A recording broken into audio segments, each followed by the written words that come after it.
They called cut, and she comes and she get in my face. Like right in my face. She like, and that's not a part of the scene or nothing. Yeah. You know what I mean? She's just like, like right here, literally nose to nose. And it was crazy because I felt like she was checking me. Yeah. You know, like, let me see if I make him nervous real quick. Like, what's up, bro? Yeah. You know what I mean? But she ain't know I was ready. Uh-huh. So I was like, what happened? I didn't say that, but like, it was just like, I didn't move. And she was like, and she walked away. And I was like, yeah, I'm right here. What happened? Yo, it's your boy Business, aka the Show Venter. I vent about all your favorite shows and all that. BMF, Power Ghost, Power Force, Raising Candy. I know what I do, man. You know what I'm saying? Best reaction videos on the internet. But I got a special guest in the building. I'm not gonna lie. Like, he one of them ones. Like, he really one of them ones, man. Get what I'm trying to show you. Like, I was saying, I met him in Miami last week for the film festival. But son is 100, man. I was like, yo, we gotta do the interview and all that. And we here now. But actor, filmmaker, get what I'm saying? Puerto Rico stand up. Get what I'm trying to show you, like activist, like one of the best actors in the game right now, Marc. Like, hey, my what's brother, up, I my boy? appreciate you. That's what it is. That's the intro right there. Yeah, of course. You need that. I appreciate you, brother, for real. Nah, for sure, man. Good looking on pulling up, man. How you feeling? I'm feeling good. You know what I mean? It's you know, it's real when you meet in a whole other state, you know, and you meet a bunch of people. And everyone's like, yeah, when we back in New York, you know what I'm saying, we'll link, you know, we're gonna chop it up, but then it don't really happen. Yeah. You know what I mean? But we really here. So that's real. That's real. Nah, facts, bro. I'm saying I'm about my business, you know what I'm saying? That's why they call me Business. Right. And you about your business, That's so a we fact, here. bro. That's you know a what I'm trying to show you? Right, but yeah, right. man, Puerto Rican. Like, OD. let's talk about the culture and how important it is to you, because I seen it, man. Yeah, nah, I mean, you know, representation, as y'all know, it's super important. You know what I mean? And I mean, just the Latino demographic in general, you know what I mean, needs, I think, a little bit more love as far as representation in the country in general, but definitely in the film industry. You know what I mean? But then even more specifically, because I'm Puerto Rican, Puerto Rican's history in the United States it's deep and it's dark. A lot of people don't know. And you know, just trying to put on in the best light. You know what I mean? I started my company, Latino Excellence, just for that. You know, it's about not existing in our stereotypes. You know, everyone's got, you know, I think in this country, if you're not Latino or Hispanic or Latinx, however you identify these days, because, you know, there's a bunch now. Yeah. You know, the general consensus is that if you speak Spanish, if you eat rice and beans, you're Mexican. You know what I mean? Right. just, and that's across the board, you know? And I get it, you know what I mean? But at the same time, it's like, well, there's nothing wrong with being Mexican, but we're just not all Mexican, you know what I mean? Right. I think there was a film in the ABFF called Cinnamon, which was really, I really seen dope. that. Fire. It was fire. Man. You gotta watch that on Tubi. Just came out today, I think. I think yesterday. Yesterday, okay, yeah. And I watched it. I was like, I gotta watch this again. Crazy. But there's like literally a moment where, you know, the kid is Puerto Rican, but in one of the scenes he's like, what is he? And they're like, Mexican. And they're like, close enough. yeah. And it was funny. I mean, that's real life. You know what I mean? But that's a big part of it, you know. But even within the Puerto Rican community, you know, the truth is that a lot of us don't know our own history. Okay. You know what I mean? And that's not by accident, that's by design. They don't want you to know the history, because when you know the history, then you're empowered. You know what I mean? And so I'm really trying to put on in a different way. It's not just, you know, it's not just about the salsa, it's just not about Bad Bunny and reggaeton, it's not about all of that. It's like, you know, I tell this people all the time, you know, when you like, we need to know who our heroes are. You know what I'm saying? We need to know our history. You know, that's not exclusive to Puerto Ricans, you know, just in general. Right. You know, if you're Dominican, Colombian, Ecuadorian, you know, like, we're all proud of our cultures, we're all proud of our heritage, our people, but we don't know our history like that, you know what I mean? So I definitely try to be a representation. I come from Spanish Harlem, and Barrio, that's, you know, there's a lot of Puerto Rican history there, you know, so, you know, just putting on in that way, just teaching the history. Like the Young Lords, a lot of people don't know about the Young Lords. That was a Puerto Rican organization, much like the Black Panthers. Okay. They actually ran with the Black Panthers when they did the whole Rainbow Coalition. Wow. But you know, they also fought for the people. They did all types of crazy things. If you Google the Young Lords, you're gonna be like, oh, they're a little wild. But they fought for the people. You know what I mean? So I definitely like to stay on that side of things. You know, I ride with the people. It's crazy that you just mentioned that with El Barrio. Like I was gonna ask you about that, and I was like, you doing something big with that. I'm not gonna lie. I was looking, man. I was looking at your page and just tapping in and all that, and you came together like a parade, right? You have like El Barrio parade. Yeah, but the third annual just passed and all that, right? Yes, sir. Let's talk about that, man. I mean, you know, again, my mission is I would say it's up to us to preserve our culture. And it's up to us to teach our history, you know. And again, in El Barrio, that's the first community, if not one of the first Puerto Rican communities in this country, period. Like when Puerto Ricans came to the United States. So there's so much history there, you know. I mean, I felt like I had to do this thing because, you know, again, they shut down the Puerto Rican parade and the festival 3 years ago because of the pandemic. Oh, okay. You know what I mean? But then 2 weeks later, they still had the Pride Parade. We're technically in the same borough. Yeah. So I was like, so wait, did COVID disappear 2 weeks later? What happened? Or did y'all just want to, you know, kind of play the Puerto Ricans again? It was like, they'll be all right. And so, you know, it wasn't about coming after anybody else who was having the parade. It was just being like, all right, wait, but you're not going to, I wasn't going to stand for that. Yeah, you're not going to X us out. I was like, nah. I got a decent following. I'm going to do a call to action. And one thing led to the next. And, you know, the community wanted it. And, you know, we took to the streets. And I had like over 100 people, you know, like more than 10 cars just pull up. Literally, like I didn't start with them. I started with like maybe 20 people. And as we walked, as we partied, we celebrated that energy. Yeah. Everyone just joined us. You know, like, can you imagine going about your day? You going to the store and then you're just like, nah, I'm gonna join this parade of people real quick. Hold on, just driving by like, nah, let's see what they up to. That's dope. So just, you know, building on that within the community. Last year was the second annual. I was able to get the cops. That's when I started, you know, involving the cops more, the community affairs. Shout out to the 23rd Precinct. You know, I've been talking a lot with them because there's a lot of healing that has to be done between, you know, community and police. You know, the hard truth is that to complete a community, you need the police force. Right? Like, you can't really necessarily, I don't think there's a community in the world that exists and then doesn't have that presence, either, you know, from a little presence to a high presence, depending on, you know, what the community was talking about. Keep everything together and all that. You know, but, you know, I try to see both sides, if not all three sides, because sometimes it's tricky, the truth of things and perspectives. And I'm like, you know, while, you know, there's definitely good reason to not trust the police, right? We know that. You know, how do we still heal from that? How do we, you know, I'm also not on the side where it's like, well, you know, F the police too. Even though I've been on that side, you know, a bunch of times. Just as I'm growing into this community person, you know, it's just trying to understand and even get the police to understand why we feel this way. You know what I mean? You like they have their own crazy side of looking at things too. And I'm like, but you know, we're not making this up, right? Like, you know what I mean? And just trying to bring the truth to all of it so that they can have they can reform in their mind also. You know what I mean? Like, you know, we're not just making this up. Y'all really be bugging out sometimes, you know?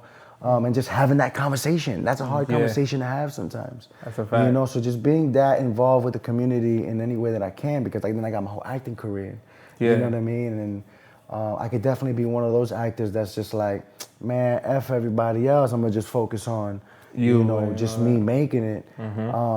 But I can't. That's not really in my spirit. You know what I mean? Like, I really do care about the community.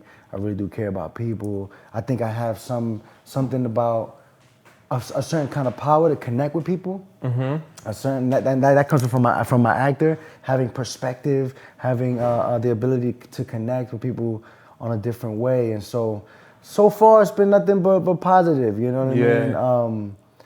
You know, because at first, I remember when I first had the cops involved, some people were like, nah, like, why we need the cops? And I'm like, listen, you know, what we don't want to do is have them against us either. And shutting you down. You know what I mean? I was like, as this continues to grow, you know, my dad would always say, like, if you're gonna do something, do it right, you know. And so in those efforts, just like, all right, well, let me show even the cops that I'm trying to do this thing in a different way. Right. You know, because we have that right. I could just take it to the streets, get the people, and we Yeah, could just and they even told me that, the cops. They were like, you know, technically, like, you have your right. You could just do this if you want. I was like, yeah, but again, trying to create that bridge between community and police, you know, build that trust again. Because I even had that conversation with the cops. I'm like, you know, there's just trust issues, bro. You know what I mean? But I'm not gonna say, again, seeing all the sides, and I'm not gonna sit and act like there aren't criminals. Like, there's real criminals out here, just wilding, you know. So what do you do then when you face that criminal, right? In the community, you need the police, right? You need help, or are you equipped to handle this yourself? And maybe you are, maybe you're not. You know, there's just a lot to it, and so. That's really all where it stems from, man. That's dope, man. Seeing all the love. Yeah. Love is love. Yeah, love is love, man. Nah, for sure, man. But yeah, it's crazy that you say that, like, you know, like, how to connect with people and all that, because we connected straight after your movie type shit, you know what I'm saying? Like, yeah, playing Sam, man. Yeah, brother. Thank you. I appreciate you for watching that, you know.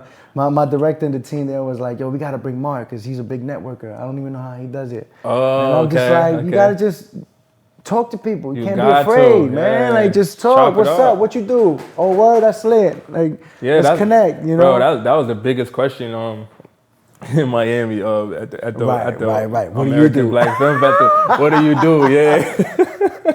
I think I was asking that question literally to the closing party. When we was in the museum, I'm still like lit off those free wines. And I was like, what do you do? Oh, word? I was surprised. A lot of people weren't actually involved with the film industry at all. They were just there as like spectators. Oh, for real? Yeah, I met a bunch of people that were like, nah, I'm not in the film industry at all. I just wanted to come and support films, indie film. I was like, word, that's lit. Those are the hardest ones though, because then I'm like, how do I connect with them? Yeah. Like, word, well, thank you for coming. I don't think I met anybody that wasn't like a part of. I mean, like, forget it. It was like it was either a writer, I'm saying, videographer, photographer, producer, actor, on this studio, on that. So, yeah, like, it was a lot going on. No, I met a couple out there. I was like, what do you do? And then I had to hit him with the, oh, well, you know, y'all are part of this also, you know, you're just on the other side. Like, you know, at the end of the day, what we make means nothing if they're not there to watch. Yeah, nah, you know what I mean? So I don't like making nobody feel like they're not important. Of course you know not. what I mean? We all a part of this everybody thing. important. We all important, bro. We all a part of this thing. Yeah. You know? So it was lit, definitely. though. But yeah, we was chopping it up after that, man. I'm like, yo, you went crazy in that movie.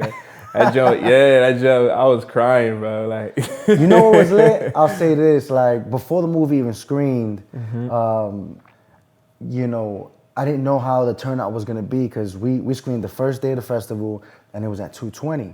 Right. You know what I mean? So we were like, damn, like, you know, are people gonna even come and watch this? You know, just being honest, it's a Latino based film, led film. You know what I mean? I mean, there's, you know, definitely black people behind the camera and on the camera, but as far as like the leads and stuff, it's primarily Latino. So I was just like, this was major for us. We had a podcast talk about this thing, and I was like, you know, we're at the American Black Film Festival. You know what I mean? And now Puerto Ricans and black, we're very intertwined. Yeah. Puerto Ricans technically are black. You can't make a Puerto Rican unless you have Taino, Spaniard, and African. That's literally what made Puerto Ricans. But you know, it was a spotlight. I felt like, you know, because we were the only Latino film at the American Black Film Festival, at least as far as narrative features. Major. Yeah. So I was like, that's an award in itself. You know what I mean? And so it was just, you know, it was definitely an honor, and I'm super grateful, because then some of the staff people, you know, they started to recognize it. They were like, oh, you're from. Oh, CPR. Everybody referred to that. Everybody referred to that part of the film. You know what I mean? Which was hilarious. Following crazy. So that was great to kind of see and feel that feedback and that response from people. you know, after watching the film, they were like, yo, the film was great, but that part, the CPR, like, Yeah, that was yeah. memorable, you know what I Yeah, mean? that was So funny. that was pretty dope, man. It Nah, was that's great. dope. And I kept seeing you everywhere after that, bro. Like every event. I mean, when you pay $650 for that pass, you Yeah, gonna be that's everywhere. it. No, I'm saying you was at the same events I was at, cause you know, like, Right. Nah, you yeah, gotta. like everyone. Yeah, That's half the battle. You know what I mean? yeah, When you that go to these 650. things, That 650 was crazy, but it was you worth it know, though. I think a lot of people, a lot of artists, they they lack there. You know what I mean? They make it too much about themselves. Right. You know, and that's when you got to be able to like ego check yourself. You know what I mean? Because okay, like yeah, I got this awesome film. You know, I'm one of the stars in it, but this ain't just about me. Like I got to be out here really meeting people. You know, people don't get that sometimes. You know, they want to just be like, yeah, well, you know, I'm Mark Rain. I'm in a big film. You gotta come talk to me. Like, nah, we're not doing that. You know what I Yeah, mean? nah, facts. I think you know having the right energy is really important. It's You know, to definitely the a lot of success of this thing. It's You know, definitely a lot of Hollywood shit going on, man. I can't. Yeah, I mean, I recognize I've it. seen it. I've seen right, it in you Miami. recognize Crazy. it. I'm like, Yeah, damn. Like, oh yeah, I already know, it's man. whack. I'm not That's how gonna you lie. moving. Okay, cool. Right, it's kind of whack when you see that and feel that, but you gotta let those people be over there, then you know. Yeah, I And mean, they it's the go Hollywood business. Like, that's where it's at. Like, so right. It's it's gonna everywhere. move. That shit is everywhere. But for me, again, having you know, being conscious, being intentional with everything that I do, you know, I think it's really a part of my artist to be this kind of person. As I continue to climb this industry ladder, people can say, "Word, well, look how he's moving. Look at the kind of man he is. Look at the kind of person he is. You know, he could definitely be one of these kind of people, but he's going the other way." And for me, that representation I think is really big, especially, you know, I don't got kids yet, but I got a nephew, you know, and I would just think about the next generation coming up, you know, what they're looking at, what are they seeing, especially when it comes to being a man. I think that's a heavy, hard conversation in between men, in society. You know, what does it mean to actually be a man? You know, and I think there's just a lot of distorted views on what that means. You know, and a lot of it means you gotta be tough. You gotta be, you know what I mean? Yeah, Can't even smile in photos. And I'm like, yo, bro. Like, relax, bro. Like, it's okay to smile. It's okay. Yo. It's okay. It's good. Like, I'm you telling know, you, man. I'm always smiling in my like pictures. right, like you don't gotta be tough all day. That's like I always think about Cat Williams. Like you gang banging on bacon, motherfucker. Like what are you doing, bro? Relax. You know, I just think there's all of that. I mean, there's a lot of pressures that come with being a man. You know, I feel like society would tell you being a man is, you know, having your own place. Right now, this is about that's being, I think, an adult.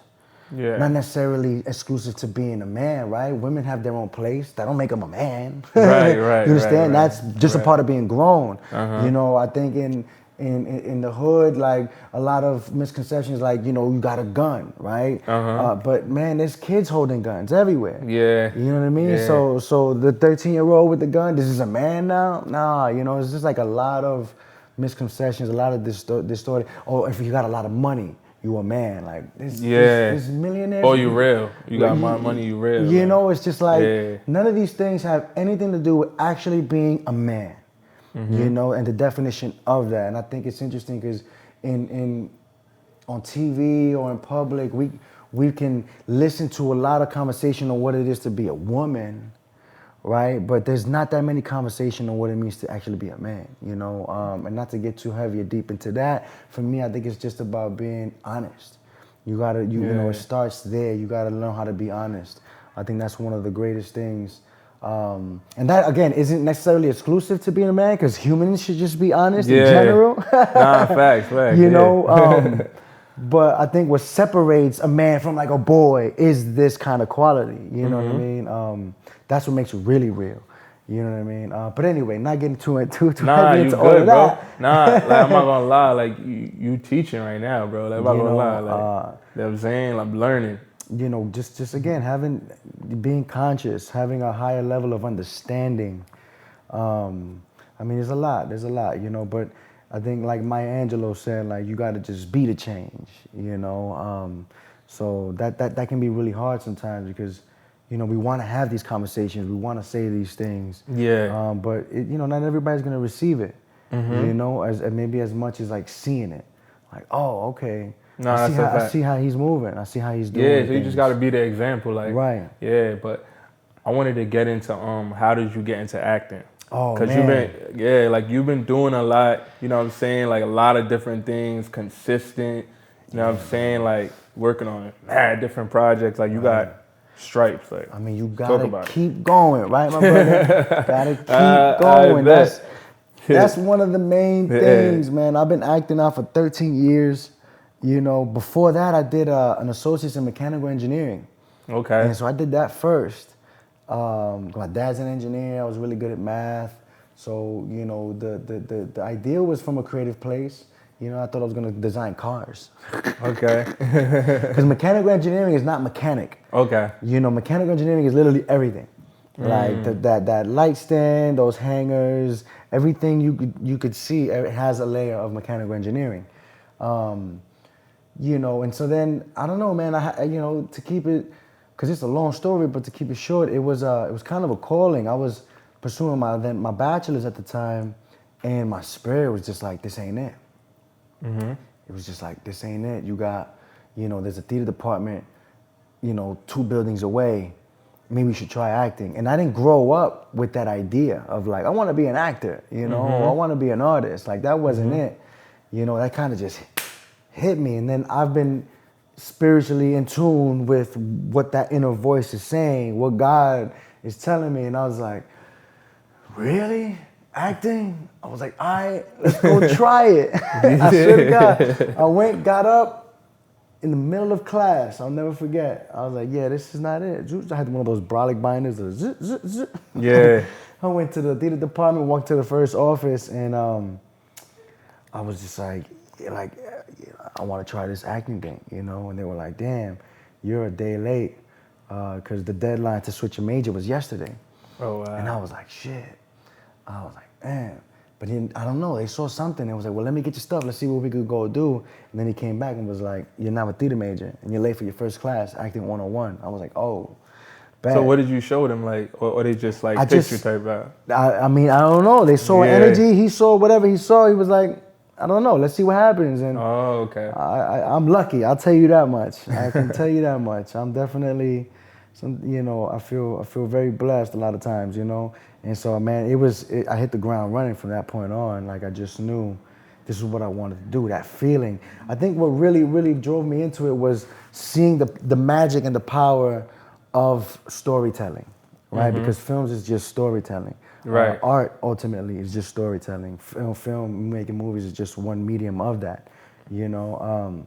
And you know, seeing Will Smith, seeing Leonardo DiCaprio, seeing Tom Cruise, watching their movies, and then feeling something from watching it and recognizing what is that feeling. Like, I'm watching this and I'm feeling motivated, or I'm feeling this, or I'm feeling that. And I'm like, man, this is true influence in the world. Yeah. You know, this is a magic. I was like, I want to be a part of that magic.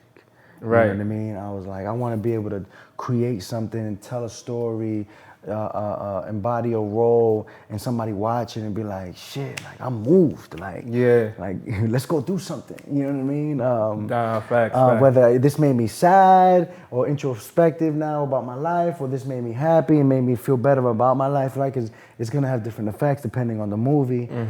Hopefully it's inspiring in one way or another. You know, I just watched last night Flamin' Hot. I don't know if you've seen that. No, it's on Disney and Hulu. And it's a true story on how the Flamin' Hot Cheetos and Doritos and all that, how that actually became a thing. And it was this Mexican dude, bro. I don't remember his name. Something Montañez. Richard Montañez, that's his name. And it's a true story. This dude was like a janitor. I mean, his life is crazy, but he ended up in Frito-Lay, and the movie's so good, man. I was watching that last night, and I'm like, I gotta go harder. I'm like, that's what it's about, you know, watching. That encouraged you to keep going, right? Yeah, keep going. Keep I was just like, man, you know what I'm saying? Like, when you watch that movie, it definitely speaks on that, because he was, you know, feeling like, giving up. You're feeling like, artists struggle a lot. Not just artists, but definitely artists struggle a lot with like, thoughts of ending things, suicidal thoughts and stuff. Okay, yeah. Because artists are very, I want to say, like we want to feel creative. And so when we're not feeding that creative thing, then all these other crazy thoughts start to come. And this is why I always tell people, like, finding your purpose is major. Yeah. You know what I mean? And the purpose got to be beyond you, so that that fire is never really burning out. You know what I mean? The purpose can't be, I got to make it big into a big film, because then, okay, you make it big and you're getting a big film, then what? Yeah. You know what I mean? Then what's after that? Now you're an autopilot, you know what I mean? That's why I think we see a lot of celebrities kind of fall into some of these things, because that grand purpose wasn't actually there, So, I would tell people, like, find your purpose, and a lot of times you can really find a solid one within the people. Yeah. You know what I mean? We ain't here for a long, long time. You know what I mean? I read something the other day, and it was like, you're still here because someone needs your help. And I was like, No, that's true. That's deep. deep. That's deep, man. And so finding that, but that's hard to understand. That's hard to feel sometimes. I get that too. In this world, it makes you feel, the world is very narcissistic. You know what I mean? The world, it wants to push you in certain directions. So it's kind of hard to find that purpose. But man, when you find it, it's lit. Yeah, you gotta keep going, man. Right. Like, you know what I'm saying? It's like, gonna keep you going, for that's sure. that's what it's about. Like, you know what I'm saying? Marc, he got his shirt before the interview started and all that. That's definitely going on the ground. Yeah, because that's what we on. Like, you know what I'm saying? You need to get your shirt, you know what I'm saying? Keep going. Fact. businessandco.store. Go tap in. Fact. Again, businessandco.store. It's gonna be the biggest shit in the world. Like, we moving, going crazy, right. City to city, state to state. You know what I'm saying? That's what it's about, bro. Yeah, brother. That's what it's about. Sure. And Latino excellence. Yeah, man. I gotta be honest. I took a page out of Black excellence. You know what I mean? I saw this, and not to be confused with Black Lives Matter. I know some people, they think it's the same thing. It's two different things. They can overlap, I think, at times.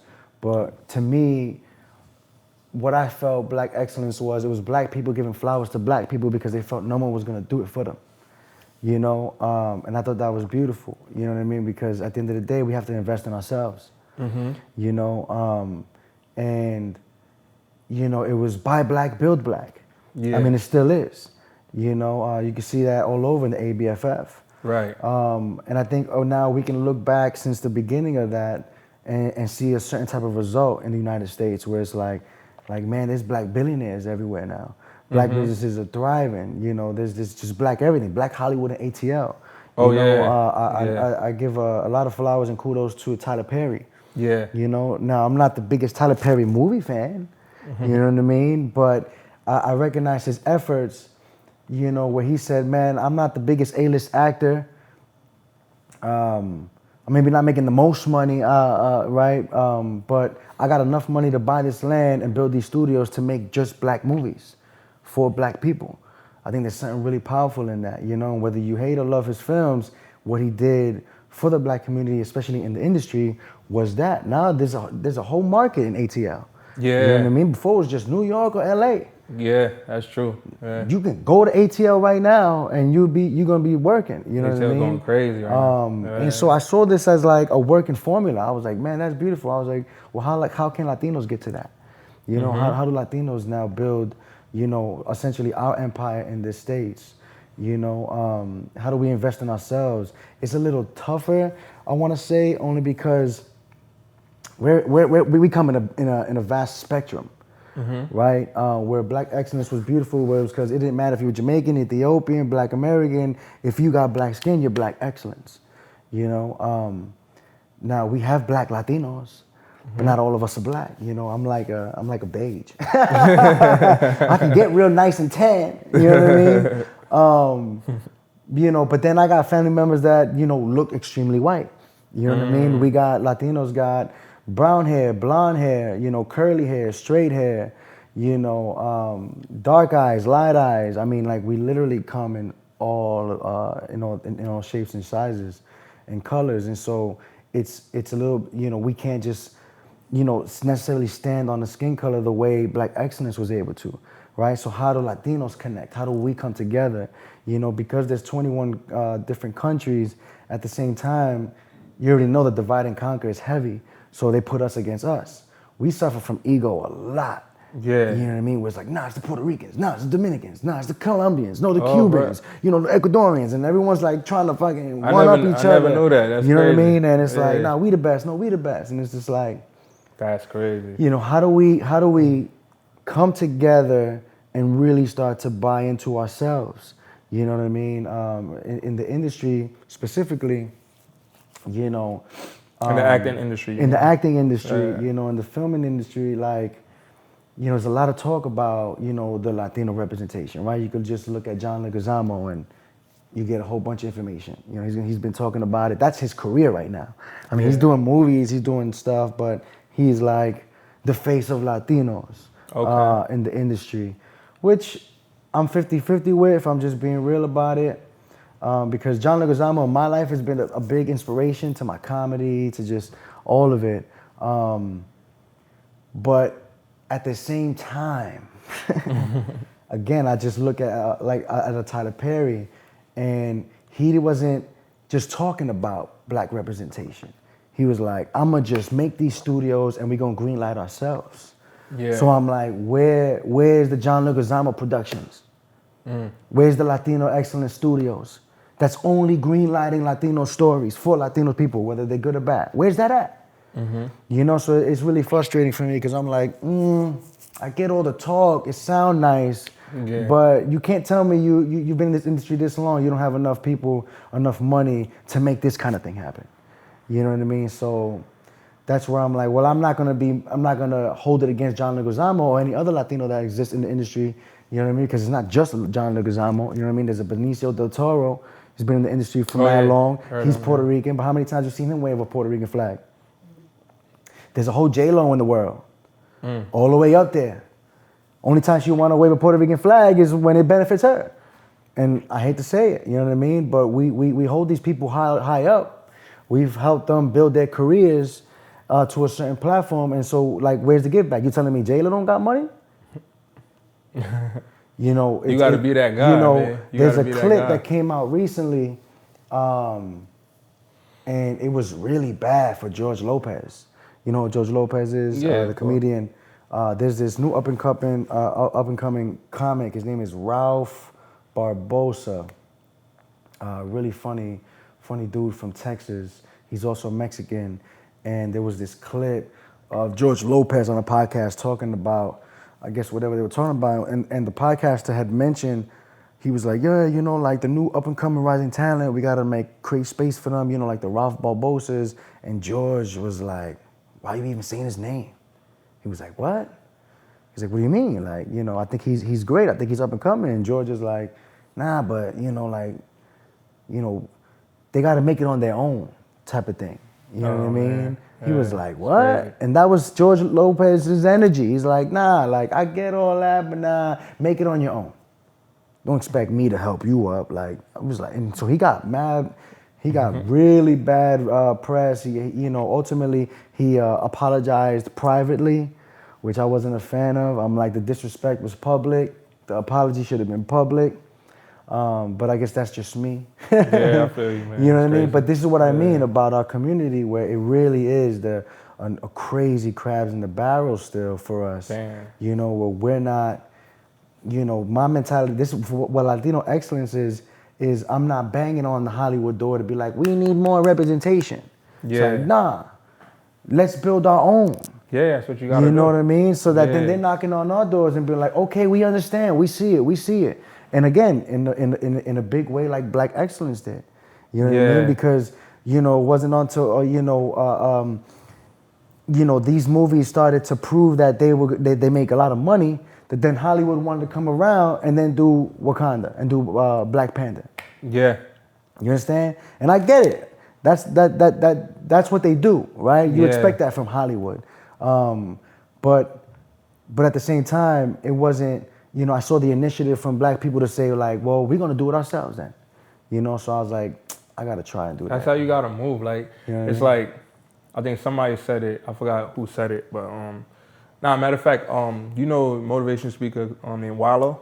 Oh You know yeah, Wallow? yeah. Yeah. So I watch a lot of his videos, and he said, you gotta just put in the work. Just keep putting in the work Right. every day, and whoever you wanna connect with gonna come knocking at your door, and they're gonna come find you. So Right. you don't even gotta like, yo, I'm trying to get next to you. Like, I'm trying to get next to him. I want Right. to just keep working. Right. And like, as soon as you just keep working, keep going and all that, they're going to come knocking at your door and coming up with ideas and pitching stuff to you that you already like had dreams about. Like, Right. you know what I'm saying? Like that, I feel like that be happening to me. Like, you know what I'm saying? I'd be like, damn, in my head, I'm like, damn, I was dreaming about this, but they coming to me with this now instead of me. Like I'm saying, the work speaks for itself. That's it. Fact, brother. So you gonna be that guy, bro. Like about, I mean, you know God what I'm willing, saying, like you know? putting it together and all that. I tell you this, man, it's rough. The reason why people don't like to do community work, because it's tough, bro.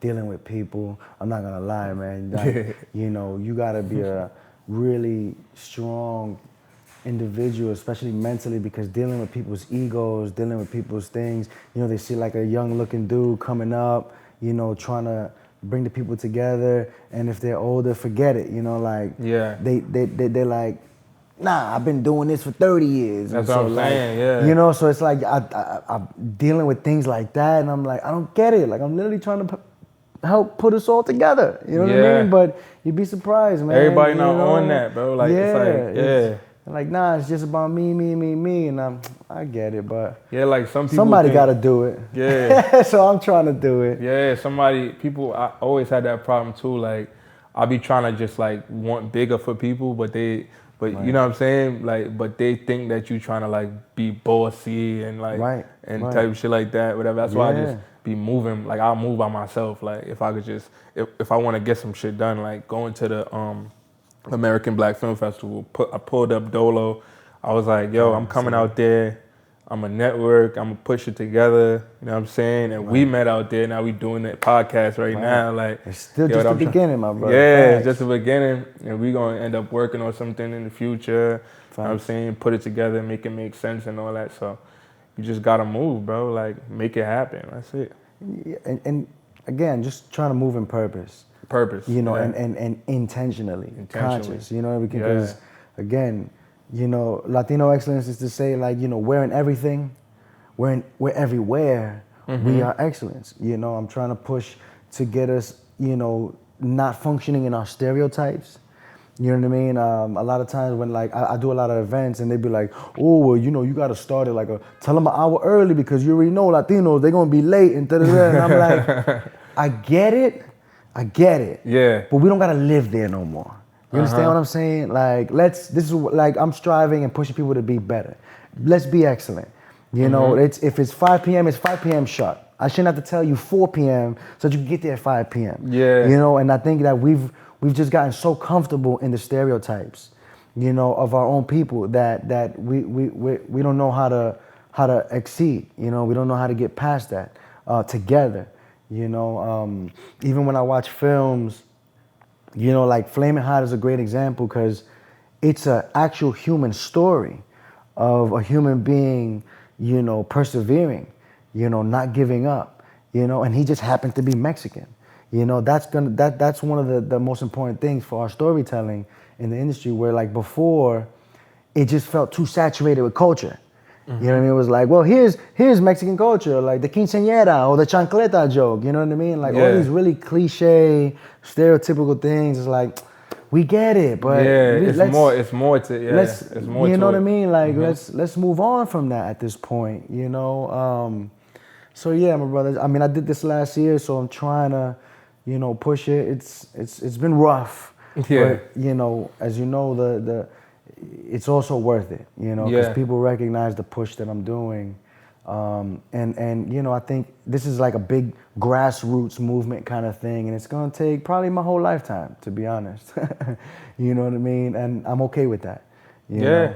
Somebody's gotta do it. It's gonna happen, but you know what I'm saying? Like, anything worth having is worth working for. Right. That's a fact. Yeah, so you just gotta keep putting in the work. But how did playing Sam come together? Like, how did that come together? That film. Playing Sam, such an amazing film. I'm so proud of that film. You know, again, another human story, but it definitely zooms in on a Latina actress that, you know, again, that representation is tough because she's Nuyorican. Jenny, right? Jenny. Yeah, you know, dope. she's Puerto Rican from New York, so that makes her Nuyorican, but also she doesn't know how to speak Spanish. Oh, you know what I mean? So she's sometimes in the industry, for us especially, you know, it's we're either too Latino or not Latino enough. Oh, okay. You know, and that really puts us in a hard place. That's why for us, a lot of Latinos, that film is so relatable, but it's not exclusive to the Latino experience, you know. And so that was crazy because that was in the middle of the pandemic, literally. I mean, in the film, we got masks on. Yeah. You know what I mean? So there was all that going on. But what was awesome was that the film was also improv. Like, all improv? Like 80% of that film is Crazy. improv. Like you see those scenes, there wasn't a script. You know, shout out to Ramon Pesante, the director. Shout out to him. He outlined the film.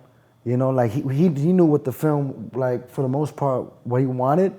But then when it came to shooting, he set the cameras up and it was like, all right, guys, so this is what we're working on in this scene. So go. Oh, so crazy. like we just improving everything. Almost everything was crazy. Was completely made up right there, and it was a lot of fun though. You know what I mean? That's next level. Yeah. I never heard about nothing like that. Right, that was wild. different. That was the challenge of the film, and I think we definitely rose up to that challenge because I was like, so there's no script. I'm like, oh, so we coming up with this on our own, you know? And improv, a lot of people think it's easy, but man, it's so tough, especially when you're trying to actually paint something out. You know, if you're just improvising to just be funny, then that's something different. But we're literally telling a story here and trying to create these moments. So everything was just happening organically, authentically. It's nowhere near easy. Who said that? Like, I mean, some people are like, oh, I can improv, Oh, and yeah, I'm like, can you though? You know? Yeah. And so, man, it was just, we shot that in 5 days. Crazy. You know what I mean? A whole feature film in 5 days. It's crazy. It was just crazy. But again, that speaks to the level of preparation that Ramon had. Because he had prepared and was like, all right, here's the 5 days. Here's everything we're going to need in these 5 days. Yeah, shout out to Ramon. He was at the film festival, You know, it was lit, man. And we had to just roll with the punches. A lot of stuff was going on. Like in the film, there's that handball scene. Yeah. Bro, literally, there was a whole fight happening. In real life? It was like 30 kids. That was in Harlem? Where was that? No, that was in the Bronx. Okay. Literally, I'm like, so we're about to walk through this fight that's happening to go shoot this. All right, bet, let's go.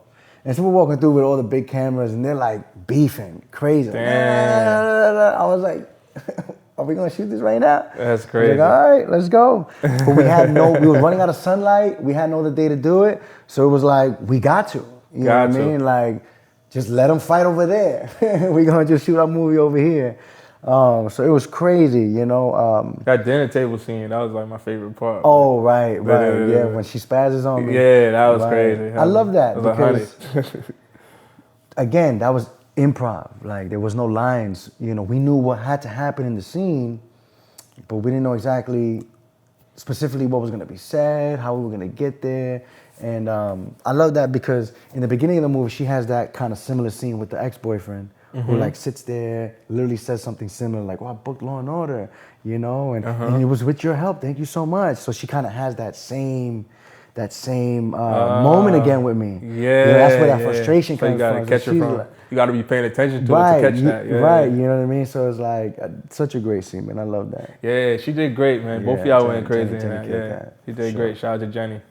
Definitely, man.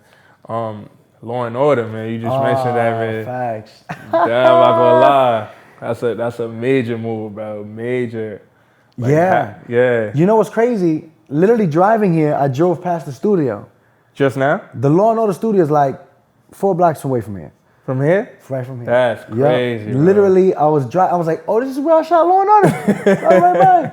Full circle for real. Literally, right over there, bro. That's crazy. I was like, yo, this is wild how the universe does things. Because what's funny, we shot that film like almost 3 years ago. So, and because it was improv, I almost forgot that the Law and Order thing was a part of the film and the character. And so, full circle moment, the first private screening that we had here in New York, I think back in like April, the screening started at 7:30. Yeah. I got off the Law and Order set at 7:30. So I had to run from the Law and Order set to the private screening. For playing Sam. For playing Sam. Yeah. First time I'm ever watching it. And I'm sitting there and we're watching it, and then my character's like, yo, I got this audition for Law and Order. That's crazy. And then you came from there. That's wild. And one of my boys was sitting behind me, he starts tapping me like, yo. Yeah, I'm crazy. literally coming off the Law and Order set to come watch this movie about this character having a Law and Order audition like 3 years ago. You know, so it's like. So that's before Law and Order ever even Yeah, came up on the screen. That's bro, crazy. like- and, and you, like, that was just improv when That you said was that? improv, bro. Like Damn, that was you were speaking it to existence. Right, that was true manifestation, my brother, for real. That's know? hard. So, That's hard. man, that was lit though. You know, I'd say one thing to understand about manifestation that it takes sacrifice. Mm-hmm. You literally have to give something up to get that other thing. Mm-hmm. You know what I mean? And a lot of people they struggle with that because they think, well, you know, nah, I could be the same version of me and get this thing. No. No. You know what I mean? I had to give up a lot. You know, I cut off a lot of people. Gotcha. I cut off like where I was hanging out, where I was spending money. You know, I literally was just sticking to myself, just keeping that energy here. You know what I mean? Man, full transparency, I was smoking hella weed, bro. You know what I mean? Yeah. And I had to give it up. Yeah. For real, that was hard because you know I was an avid smoker. I'm definitely a supporter of cannabis, especially being legalized. But I had to recognize this thing that was maybe too excessive in my life. You know what I mean? And that's hard for people to admit to. You know what I mean? Especially when it comes to cannabis, it's like, nah, you can't get addicted to weed, or it's not a problem because it makes me feel good or whatever. Right. You know, people may come up with, but you got to know what you need in your life. You know what I mean? And I had recognized this thing where like, man, I wanted to smoke all the time. Yeah. You know what I mean? I woke up, I needed it right after breakfast, before lunch, after lunch, before dinner, before bed. You know what I mean? Like, it was all the time. Yeah. You know, and when I was actually doing skits, because I don't do the skits like that no more, when I was actually doing it, like, it was a part of the process. Like, you see how in the Plain Sam film, Yeah. we literally smoking a blunt. Uh-huh. Like, that wasn't faking. That was an That's actual real blunt. life, yeah. I was a backwood. We were smoking that while we were shooting this movie. Yeah. You know what I mean? But that was the real life process of how we would come up with skits sometimes. Oh, We'd just be okay, chilling. okay. We'd just be smoking. And, you already know when you smoke, the ideas definitely come to you. But what I like to tell people a lot of times is that while these creative juices may be flowing now because you got this THC in your system, the level of execution is hindered. You understand? Yeah, because you got all these ideas. You're not wrong. Yeah. You got all these ideas, but are you executing now? Yeah. You know what I mean? And that was the problem that I had to realize. I was like, well, I mean, yeah, it's cool, it feels nice, but we're not executing like the way we should. Right. You know what I mean? And so then you also become kind of dependent on it a little bit. You know, not saying everybody, but at least speaking for myself, where I was like, it started to feel like, oh, I need to come up with ideas. Well, let me smoke. You know, so now all of a sudden my ideas are, connected to this thing. So if I don't do this thing, I can't come up with ideas. You understand what I'm saying? Yeah, I know what you mean, yeah. And so I was like, nah, man, I had to cold turkey it. Nah, Legit, I was you. just like cutting off an arm, bro. And but coming up with skits is not easy either. No, especially come from that too. Like, you gotta really put it it takes together, work. piece it together type shit. I think people just see the fun of it. They see the viralness, and they're like, "Well, I want to be viral." I want to go. And I've been on World Star, I've been on Shade Room, I've been on Funny Hood Vids, I've been on a lot of these major pages. Which for a good part helped why I got a decent following. But my skits always, if you go, I only got like maybe 10 skits on my page now because I took off over 100. because that was another part of my manifestation. I was like, I needed to make sure that my Instagram reflected who I am and what I want the world to see me as. Yeah, we was talking about You know that. what I We talking mean? about And the so kids, yeah. people, they started to recognize me as an IG comedian or social media influencer. And I was like, whoa, you know, like, I've been doing this thing for 13 years. Yeah. You know, I have a bachelor in theater, I've done TV. You're not gonna put me in this box now and say I'm this IG comedian. Right. You know, not to shoot shots at anybody, but if that's what they want in their life, that's okay. You gotta know what you want. And I was like, I went to my IG and I was like, all I got is skits right now. Yeah. And sprinkled in with film, because I ain't never stopped doing film. But I was like, I gotta change this. I need people to come to my IG, scroll, and be like, oh no, this is a legit actor.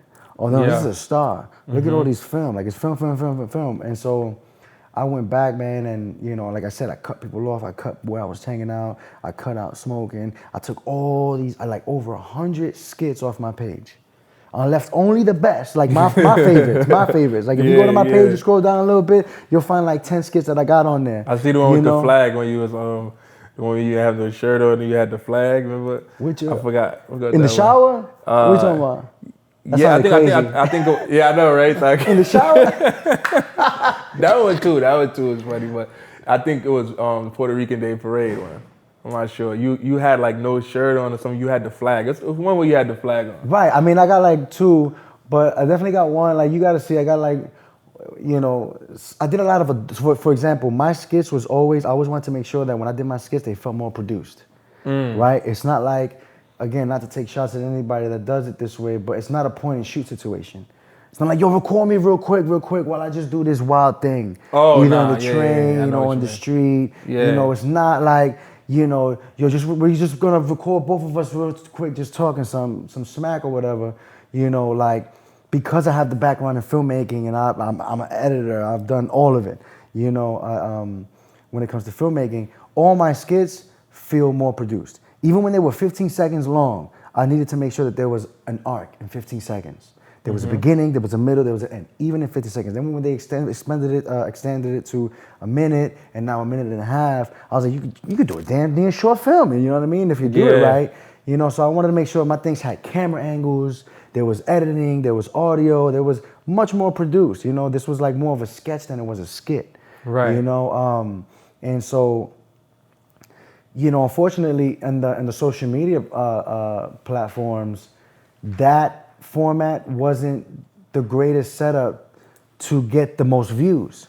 Because what actually works on social media is those point and shoot situations. Yeah. You know, they don't. I learned that people don't always want like if it's too produced, it won't go viral. That's what I'm saying. Yeah. They just want that raw. They want it like, you open it, you know what I mean. They just want to see like you know, back camera work. Like the worse that it was, the better it would do. Yeah. It was crazy. Nah, you know what I mean. But I had to recognize that and be like, well, I get it, but I'm not gonna water down my quality. Yeah. Because y'all like to see this kind of thing. Nah, you know what I mean? And so, you know, I had to just pull back from all of that. And so, long story, super long answer, that's ultimately how I manifested in Law & Order. Because I was making that version of myself again. I was like, nah. So how did that start? Like the audition, the call, like? Well, you know, I was like, you know what? I've been doing it for 13 years. I've been SAG eligible for a long time. I'm going to go SAG, get my SAG card. You know, I've been like dancing around with freelancing with agents and managers, but never like committed to one and say, let me exclusively sit down with an agent and just contract up with them and just ride it out for like a couple years. And that's what I did. I was like, I pulled back on everything. I did SAG, I found the agent, and then, you know, I did Blue Bloods first, actually. Yeah. And that came from my network of people. And then my agent pulled in Law & Order, you know, and that was lit, because I was like, oh, let's go. Like, and I wasn't doing nothing. I wasn't doing skits. I was just literally manifesting and just keeping all that energy intentional. Like, I'm holding myself off for this thing, right? You know. And then it came in, and at the end of the day, then you got to deliver. You know what I mean? I had to audition. Then they brought me back for the callbacks, and it was crazy because I was supposed to only do one episode, but that first episode was dialysis, right? Right, with the dialysis. That was just, they had that episode, and then it was a potential to do the next two. But I guess they liked what I did, they liked how I functioned on set, and they were like, nah, let's do the next two. So I was then able to do 3 episodes of Law and Order. You know, also my character doesn't die. Okay, yeah, So gonna that's come back. lit. You're gonna come back with You it. know, I know a lot of people He's that been on thinking- Law and Order, but they end up dying. You know what I mean? I know that's crazy. You That's gonna be a a thing. rap. You gonna But be a I was rap. like, yo, it sounds crazy to be like, yo, I was on Law and Order, and I didn't die. Yeah. You know what I mean? It's like, Oh, I'm on Law and Order. it's extra lit. You know, my character's storyline doesn't necessarily end. You know, I'm in the season finale, so I'm just now trying to manifest and pray on that when this writer's strike, because now there's a writer's strike happening. Yeah. You know, when this is up and they get back to the next season, you know, the writers want to bring that character back. You know what I mean? And I could ultimately be either a series regular or continue that recurring role. You know gotta what I mean? speak it into existence. You're gonna be in That's series what I'm regular. saying. Yeah, you know, Talk about it. I feel strong about that. And so that was fire, brother. That was lit, man. How was it like working with Stabler? Yeah. Oh man, he's a trip. And Olivia, but He's- Stabler first. Yeah, nah, he's a trip. Cause I worked with him twice on set. You know, Mariska, I only got to work with her that one day, but she was great too. You know, here's what I say, like, because I spent so much time in the indie world, you know, I wanted to make sure before I try to do TV and major motion films, because I knew what they were gonna do to me. I knew they were gonna throw me in the criminal box immediately. Oh, You know what I yeah, mean? yeah. I was like, I could do that. You know what I mean? But that's not all I'm capable of doing. And the only way I was gonna be able to showcase my range was focusing on indie work. I was like, I'm gonna build with my people and I'm gonna make it myself. You know what I mean? I'm gonna Right. learn this. I'm gonna learn that camera. I'm gonna learn that lens. I'm gonna learn the lighting. I'm gonna learn the audio. I'm gonna learn all of it. You know what I'm saying? And so after all this time, I have so much awareness on set. It gave me such a level of comfortability. You know what I Yeah. mean? Where a lot of actors they feel maybe too nervous because all of a sudden I'm on the Law and Order set. Yeah, all these yeah. big ass cameras. Uh-huh, You know what I'm saying? The big lights. Yeah. All the top professional I was things. watching this for years, You know and what I now I'm mean? on the Like, show, yeah. I'm with Stabler now. Oh shit. You know, Yeah. all this energy, all these nerves, you know, like I was able to just kind of sit in the pocket. Yeah. I was chilling. And just I know what that camera is. stay in your I know bag, what lens yeah. is at. Like I've been doing this for a minute. You know what I mean? Yo, Stabler, what up? Like, you know, we Yeah. had a great conversation about this line delivery, you know, and he was like, he sat down with me, he literally was like, you know, I'm watching you do your thing. He was like, and I could tell that you know what you're doing, you know? And he was like, you don't gotta listen to me.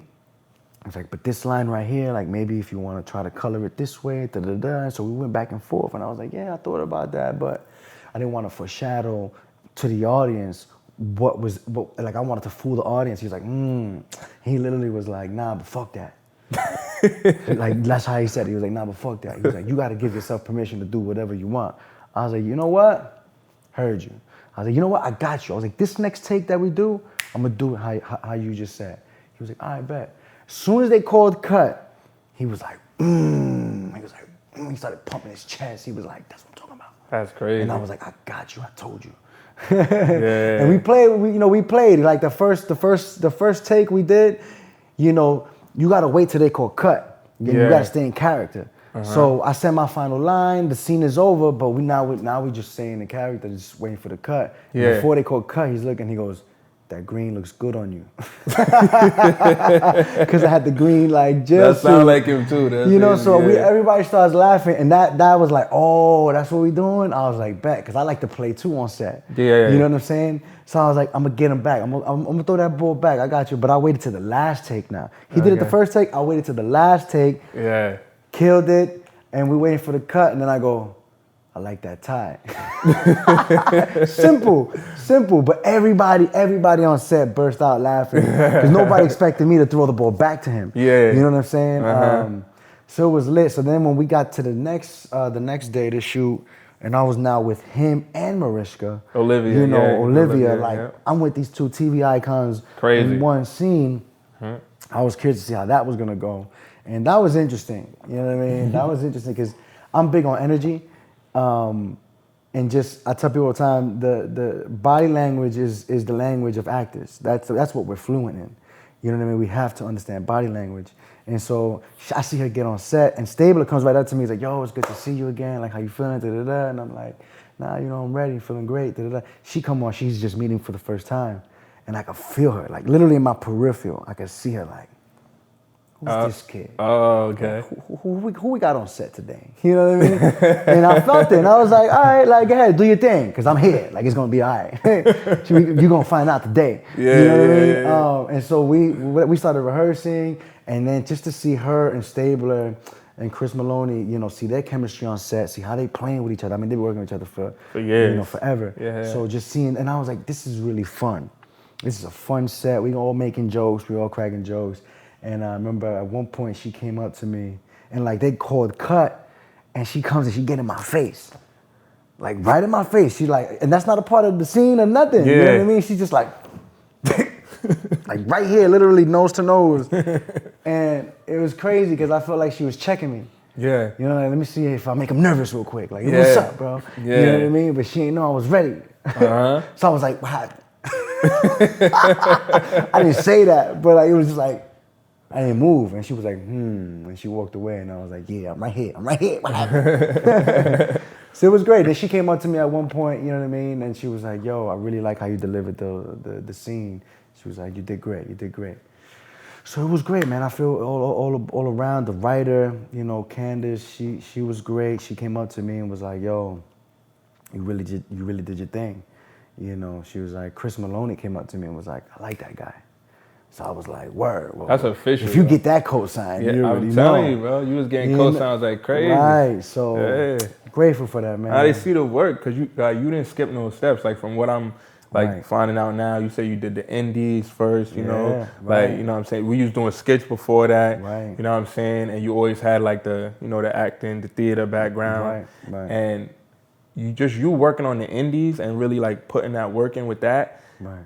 That mindset is great because you're not just trying to go for the big swing, like the home run type shit. Exactly. You just getting the singles, like you're getting the singles. Right, exactly. You know what I'm saying? Like, exactly. So now when you get to Law and Order, like you well versed, like you know the cameras, like you're not, you know what I'm saying, you're not freezing up, you're not getting starstruck, you're not, you in your bag, like, you know what I'm saying, and they can respect the work. That's why you came back. That's why they brought you back. That's a fact. And they're gonna put you as a season regular. That's a fact. Series regular. You heard it here. Yeah, nah, for sure, bro. Keep going. You Love is Love is podcast, love. man. Facts, brother. Nah, facts, man. That's real. But yeah, man, appreciate you for coming through, man. Like, business. You know what I mean? I appreciate you, bro. We're gonna have to do. We're gonna lock in on something. Yeah, no, for sure. Like I said, it's just the beginning. You know what I mean? I'm sure we'll be back to talk about the next thing. You know what I mean? That's going on and everything that happens in between then. You know what I mean? Get an update on how the Latino excellence movement is going. Okay, yeah. Maybe it's next year. We're talking about the 4th annual Barrio Parade. Yeah. Playing Sam need to come out too. We don't know. Sam coming out either on Hulu or Netflix, one of these major streaming platforms. You know, I think it's super worthy. Definitely. And so, you know, we'll be back. I got some other movies too coming out, man. I got these crazy. Plug it. I got this 2 other feature films coming out soon. It's this crazy comedy called The Boogie. It's kind of like a Don't Be a Menace. Okay. You know, like that kind of comedy. Yeah. So hyped for that because I love that kind of comedy. I love Don't Be a Menace, and this is like a New York version. So you in shot the it already? Bronx. It's already done? It's like, like 99.9% done. I got like one last final thing to do for it. But I'm super hyped about it because the Bronx, the neighborhood, is a character in the film. Much like the way Don't Be a Menace was, you know, so really hyped to be a part of that. I play the lead in that also. And then I got this other film that's on the other side of the spectrum where it's like an explicit drama. It's based on a true story. It's called Puerto Rican Paradise, and it's about this couple that opens up a franchise of a chain of brothels. Crazy. So, if you ain't never been in a brothel before, this film is definitely gonna give you an inside view of that, you know? So I think it's great because people are gonna see me in a whole nother light where like usually I'm really, you know, smiley or I'm laughing, I'm telling jokes, I want people to feel good. I mean, I've done the drama, I've done the tears on camera, on stage, all that stuff. This is different where like you're gonna see me, I got all this ice, I'm all like, like it's crazy. I don't smile in that movie at all, actually. When that come out, you gotta send. We're like 70% done with that film. So, you know, it's been a long time coming, making that film. but I'm really hyped because my boy LT, he the one who shot Playing Sam, he's shooting this film also. So it's gonna look beautiful. The content, the substance is crazy. It's gonna be interesting. You know, the language is explicit also. You know, everything. I mean, you're gonna see some naked bodies. You know, it's not like no crazy porn or nothing like that, but it's the world of a brothel. The brothel world. So it's gonna be interesting, man. Those two films coming hopefully next year. You know what I mean?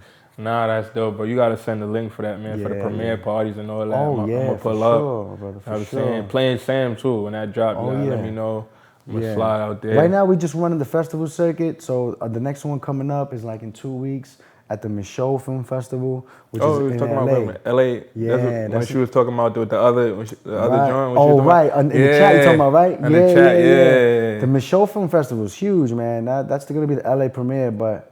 That's the biggest one in LA, right? Or I mean, one of them. Yeah, it's a big film festival over there. I don't know exactly what's the biggest film festival, but definitely one of those another word. Yeah, LA going crazy right now. They got the BET Awards. Right. What is that? I think they're shooting that this weekend or something like that. Word. Yeah. So you know, it's one of the film festival. Then after that, in September, we're gonna be in Atlanta. I think they got the Georgia Latino Film Festival happening. So I'm trying to make it out over there. I don't think we'll make it to LA, but I would love to be out in Georgia. You never know what you talking about. Huh? I said you never know. You I mean, we'll see how things happen. All of a sudden, a bag of money just pop up. Yeah. You know what I'm saying? Like Netflix code, like, yo, we want that. Like, you know what I'm saying? Yeah. I'm with it. God, send it. You know of course. But I know it won't be the last time, you know, the last opportunity. So we'll see. But I'm definitely trying to be out in ATL for Georgia. I've been in ATL once, and it's a vibe over there, man. You know, I need to go out there too. Yeah, it's a lot of stuff. The energy's lit over there, man. Yeah. So definitely. Nah, but definitely, man. I appreciate you for coming but through, appreciate you. Facts, bro. Love is love. I appreciate it. Shout out to the team. This is mad professional, bro. Of course. I love it for sure. So just plug yourself. Where people can find you at Instagram, Twitter, everything that you on. Films, all that, like tell them, tap in everything. Yeah, I mean, you know, I try to keep it simple.